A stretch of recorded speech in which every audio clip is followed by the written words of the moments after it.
Armani et Ihsan ont fui l'Afghanistan pour la France. Ils ont récemment obtenu leur statut de réfugiés et depuis 2 mois, ils désherbent ces rangs de fraisiers en Sologne. La chaleur et le travail difficile ne les effraient pas, au contraire, ils voient ce contrat de 3 mois comme une chance. J'ai besoin de travailler, que ce soit dans les restaurants, les commerces ou l'agriculture. Je faisais un peu de tout en Afghanistan. Tant que je travaille, c'est tout ce qui compte. Je m'ai demandé pour logement, c'est le besoin pour contrat. Maintenant, je travaille, elle a donné le contrat, elle est arrivée de maison.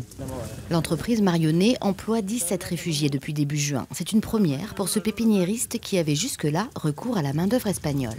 Le travail est bien fait. Le but, c'est de faire tourner l'entreprise. C'est pas de faire que de l'humanitaire, c'est de faire tourner l'entreprise dans un premier temps, en même temps de faire cette partie, cette action plus sociale et humanitaire et humaine.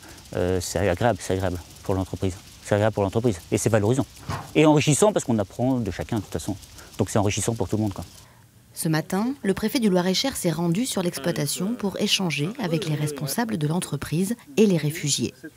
Depuis 2015, j'arrivais dans la France, le papier de arrivé.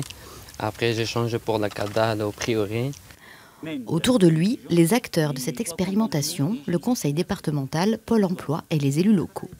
L'enjeu, il est à la fois d'apporter cette main-d'œuvre très utile à notre agriculture, mais aussi de mettre le pied à l'étrier à ces réfugiés qui sont sous la protection de notre pays et nous leur devons de s'intégrer. Et on s'intègre par un emploi et par le logement. Le logement, c'est tout le défi, surtout pour les réfugiés entre 18 et 25 ans. Reste à convaincre les bailleurs de louer un appartement à des réfugiés en contrat saisonnier.